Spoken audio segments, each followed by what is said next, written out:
اعوذ باللہ من الشیطان الرجیم، بسم اللہ الرحمن الرحیم۔ یہ سورہ بقرہ کا دوسرا رکوع ہے۔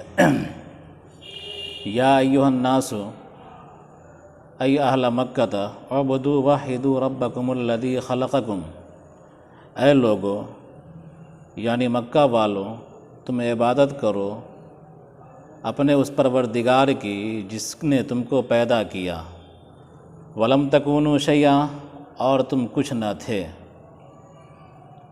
الناس سے مراد مکہ والے ہیں۔ مکی صورتوں میں عام طور پر الناس کا لفظ جہاں بھی آیا ہے اس سے مراد مکہ والے ہی ہیں۔ عبدو کا مفہوم ہے وحدوا ربکم، یعنی اپنے پروردگار کی عبادت کرو توحید کے ساتھ۔ توحید کے بغیر کوئی عبادت معتبر نہیں ہے۔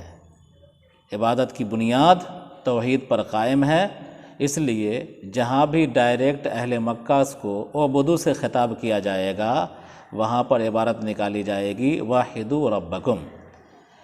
یا ایھا الناس، ای اہل مکہ اعبدوا ای وحدوا ربکم الذی خلقکم، اے لوگو یعنی مکہ والو تم عبادت کرو یعنی اپنے پروردگار کو ایک مانو، الذی خلقکم، یہ خلق جو ہے انشاء کے معنی میں ہے کہ جس نے تم کو پیدا کیا، ولم تکونوا شیئا، اور تم کچھ بھی نہ تھے۔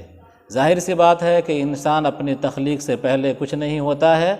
اللہ تبارک و تعالی بے جان نطفے کی شکل میں ماں کے رحم میں پہنچاتے ہیں، اور پھر اللہ تبارک و تعالی اس نطفے کو مختلف مراحل میں ڈھال کر ایک مکمل انسان بنا کر دنیا میں بھیجتے ہیں، دنیا میں پیدا کرتے ہیں۔ تو ولم تکونوا شیئا، تم اپنی تخلیق سے پہلے کچھ نہ تھے۔ وخلق الذین من قبلکم لعلکم تتقون، اور اس نے پیدا کیا ان لوگوں کو جو تم سے پہلے تھے، یعنی تم سے پہلے جتنے انسان دنیا میں گزرے ہیں سب کا خالق کیا ہے؟ اللہ تبارک و تعالی ہی ہے۔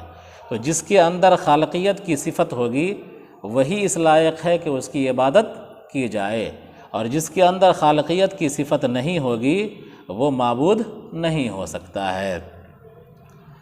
تو فرمایا وخلق الذین من قبلکم، اور اسی نے پیدا کیا ہے ان لوگوں کو جو تم سے پہلے تھے، لعلکم تتقون، تاکہ تم تقوی اختیار کرو، بے عبادتی ہی، اس کی عبادت کر کے، یعنی اللہ تبارک و تعالیٰ کی عبادت کر کے تم تقوی اختیار کرو۔ مطلب یہ ہے کہ آگے لکھ دیا ہے عقابہ تتقون، عقابہ، تتقون کا مفعول عقابہ ہے کہ تاکہ تم اللہ تبارک و تعالیٰ کی عبادت کر کے اس کے سزا سے بچ سکو۔ تقوی کا مطلب یہی ہوتا ہے کہ دنیا کے اندر اس طرح بچ بچ کے زندگی گزارے انسان، حلال و حرام کی تمیز کرتے ہوئے کہ اللہ تبارک و تعالیٰ کے عذاب اور اللہ تعالیٰ کی سزا سے وہ بچ سکے۔ تو ایسا آدمی متقی کہلائے گا، ایسا آدمی تقوی والا کہلائے گا۔ تو فرمایا لعلکم تتقون بعبادتہ عقابکم، تاکہ تم بچو اللہ تبارک و تعالیٰ کی عبادت کر کے اس کی سزا سے۔ ولعل فی الاصل للترجی وفی کلامہ تعالی للتحقیق، متن کے اندر آیا ہے، آیت کے اندر لفظ آیا ہے لعلکم تتقون، تو اس میں جو لعل استعمال ہوا ہے اس تعلق سے فرما رہے ہیں کہ لعل قاعدے کے اعتبار سے، اصل کے اعتبار سے، اپنے وضع کے اعتبار سے ترجی کے لیے آتا ہے۔ کس کے لیے آتا ہے؟ ترجی کے لیے آتا ہے، جس میں امکان کا معنی ہوتا ہے۔ کس کا معنی ہوتا ہے؟ امکان کا معنی ہوتا ہے۔ لیکن جب یہ لعل اللہ تبارک و تعالیٰ کے کلام کے ساتھ جڑے گا، اللہ کے کلام کا جزء ہوگا، تو اس وقت تحقیق کا معنی دے گا۔ کس کا معنی؟ تحقیق کا معنی، اس لیے کہ اللہ تبارک و تعالیٰ کے لیے، اس کے افعال کے لیے، اس کے احکام کے لیے کوئی شک اور امکان نہیں، بلکہ یقینی چیز ہوتی ہے۔ کیا چیز ہوتی ہے؟ یقینی چیز ہوتی ہے۔ تو لعل کا استعمال اگر اللہ کے کلام میں ہے تو وہ تحقیق کا معنی دے گا، ٹھیک ہے، اور لعل اپنے اصل کے اعتبار سے ترجی کا معنی دے گا۔ آگے دیکھیے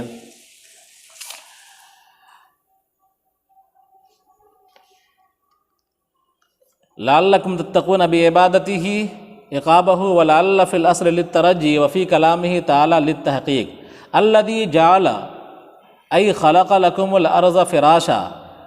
اب اللہ تبارک و تعالیٰ کے صفت خالقیت کو مزید بیان کیا جا رہا ہے کہ اللہ تبارک و تعالیٰ تو اتنا بڑا، اتنا عظیم خالق ہے کہ اس نے تم کو بھی پیدا کیا، تم سے پہلے جو لوگ تھے ان کو بھی پیدا کیا، اور ذرا اپنے گرد و پیش کو دیکھو، تمہارے پیر کے نیچے زمین ہے اس کو بھی اللہ نے پیدا کیا، تمہارے سر کے اوپر آسمان ہے اس کو بھی اللہ نے پیدا کیا، زمین پر سے نباتات نکلتے ہیں، زمین سے غلے، ترکاریاں، اناج، میوے اور پھل نکلتے ہیں، سب کو اللہ تبارک و تعالیٰ اوپر سے بارش برسا کر کے سب کو اگاتا ہے۔ تو صفت خالقیت اللہ تبارک و تعالیٰ ہی کے لیے خاص ہے۔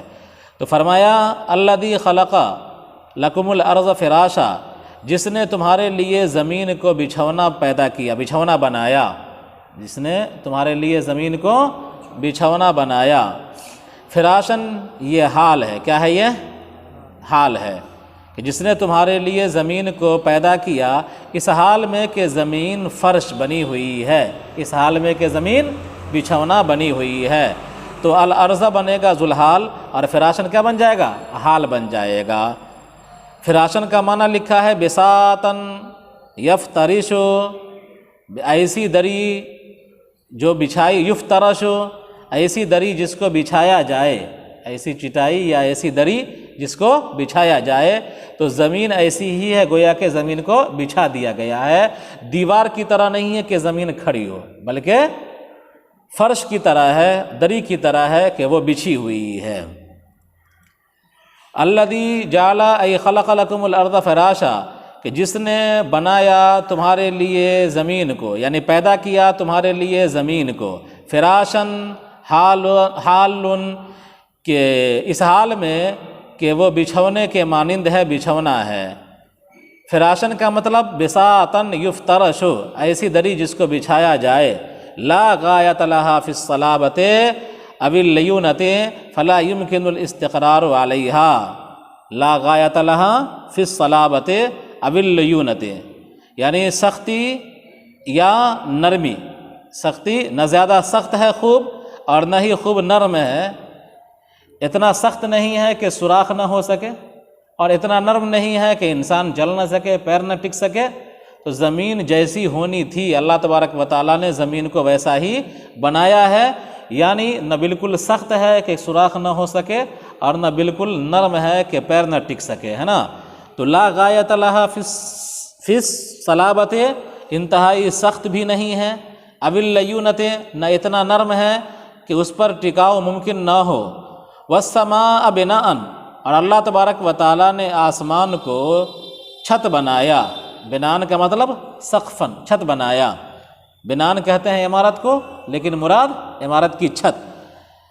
تو اللہ تعالیٰ نے آسمان کو چھت کے مانند بنایا، وانزل من السماء ماء، اور اللہ تبارک و تعالیٰ نے اتارا آسمان سے پانی، بار بار آ چکا ہے، آسمان سے مراد جو آپ کے سر کے اوپر ہے وہ سما ہے لغت کے اعتبار سے۔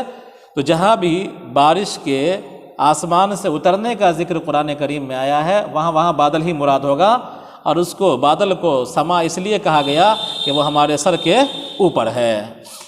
تو وانزل من السماء ماء، اور اس نے اتارا اوپر سے آسمان سے پانی، فاخرج به من انواع الثمرات، اور نکالا اللہ تعالیٰ نے اس کے ذریعے سے قسم قسم کے پھلوں کو، رزقا لکم، تمہارے رزق کے لیے، تمہارے کھانے کے لیے، تاکلونہ، تم بھی اس میں سے کھاتے ہو، وتعلفونہ بہ دوابکم، اور اس کے ذریعے سے اپنے چوپاؤں کو کھلاتے ہو۔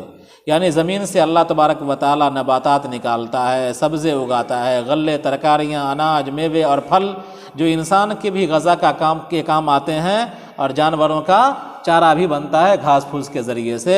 تو اللہ تبارک و تعالیٰ کی یہ صفت خالقیت کا مظاہرہ انسان اپنے پیر کے نیچے روزہ نہ کرتا ہے، ہر وقت کر سکتا ہے۔ آگے دیکھو، فلا تجعلوا للہ اندادا، تو اے لوگو تم اللہ کے ساتھ شریک مت قرار دو۔ کس چیز میں شریک مت قرار دو؟ یعنی اللہ تبارک و تعالیٰ کی عبادت کرنے میں تم اس کے ساتھ کسی کو شریک نہ قرار دو۔ ندن کی جمع اندادن ہے، اس کے مطلب آئیں گے اللہ کی ذات میں شریک کرنا۔ کیا کرنا؟ اللہ کی ذات میں شریک کرنا۔ تو فلا تجعلوا للہ اندادا، مثل کہیں گے ہر قسم کے شرک کو، کس کہیں؟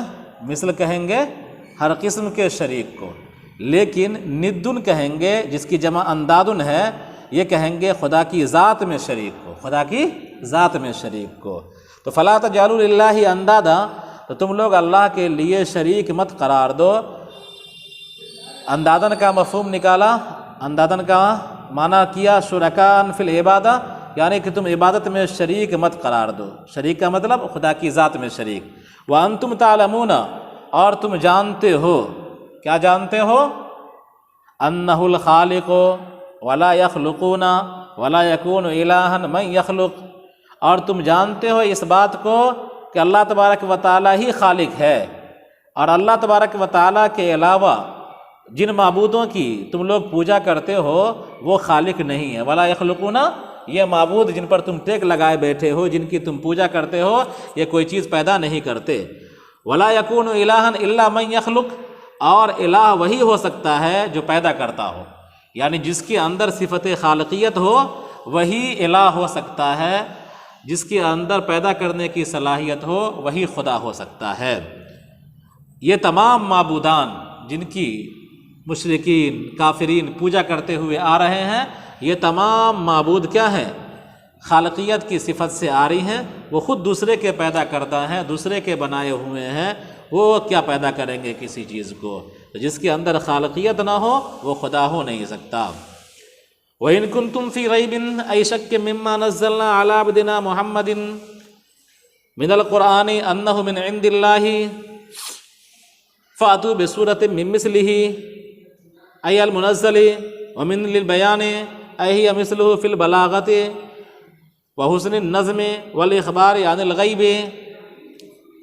اب یہ اللہ تبارک و تعالیٰ کی طرف سے چیلنج ہے ان لوگوں کو جو قرآن کریم میں شک میں تھے، پڑھے ہوئے قرآن کریم میں، اور یہ کہا کرتے تھے کہ یہ اللہ کا کلام نہیں ہے بلکہ یہ محمد کا کلام ہے، محمد نے اس کو گڑھ لیا ہے۔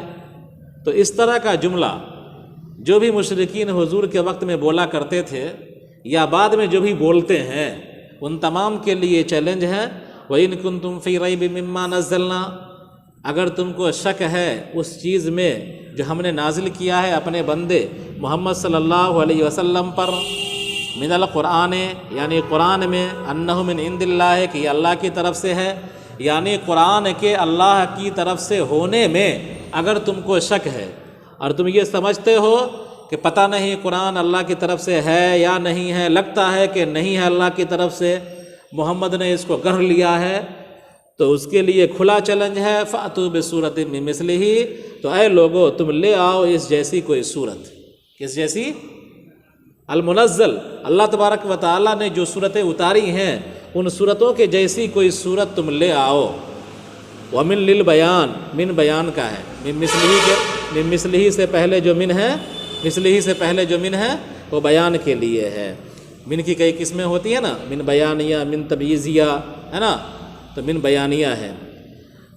ای ہی مثلہ فی البلاغۃ وحسن النظم والاخبار عن الغیب، یعنی ایسی صورت تم لے آؤ جو قرآن کریم کے صورت کی طرح ہو بلاغت میں، جس طرح قرآن کریم کی صورتوں کے اندر بلاغت ہے، جس طرح قرآن کریم حسن نظم ہے، بہترین الفاظ ہے، بہترین انتخاب ہے، جس طرح قرآن کریم کی صورتوں میں غیب کی خبریں ہیں، اسی طرح تم بھی کوئی ایسی صورت بنا لو جس کے اندر غیب کی خبریں ہوں، جس کے اندر حسن نظم ہو، بہترین الفاظ ہوں، جس کے اندر بلاغت ہوں، ہے نا، تو ایسا کوئی بھی صورت تم بھی بنا کر کے پیش کر دو۔ تو فرمایا اگر تم کو شک ہے اس چیز میں جو ہم نے نازل کیا اپنے بندے محمد صلی اللہ علیہ وسلم پر، یعنی قرآن کریم میں، کہ یہ اللہ کی طرف سے ہے، فَأْتُوا بِسُورَةٍ مِّن مِّثْلِهِ، تو تم لے آؤ اس جیسی کوئی صورت، یعنی جو نازل کی گئی ہے اس جیسی کوئی صورت لے آؤ۔ من بیانی کا ہے، مطلب یہ ہوگا کہ ایسی صورت تم لے آؤ جو قرآن کے مثل ہو، قرآن کے صورت کی مثل ہو، بلاغت میں اور حسن نظم میں اور غیب کی خبروں کو بتلانے میں۔ سورہ کہیں گے کس کو؟ اس کی تعریف کر رہے ہیں۔ وَالسُّورَةُ قِطْعَةٌ، سورہ ایک ٹکڑا ہے، سورہ ایک ٹکڑا کہلاتا ہے، ایک حصہ کہلاتا ہے، لہا اول و آخر، کہ اس کا اول بھی ہوتا ہے اور آخر بھی ہوتا ہے، اقلھا ثلاث آیات، اس میں کم سے کم 3 آیتیں ہوتی ہیں۔ تو سورہ کہیں گے قرآن کریم کا وہ حصہ قرآن کریم کا وہ ٹکڑا جس کا اول بھی ہو اور آخر بھی ہو اور کم سے کم اس میں 3 آیتیں ہوں تو یہ سورہ کہلائیں گے۔ آگے دیکھو وَادْعُوا شُهَدَاءَکُمْ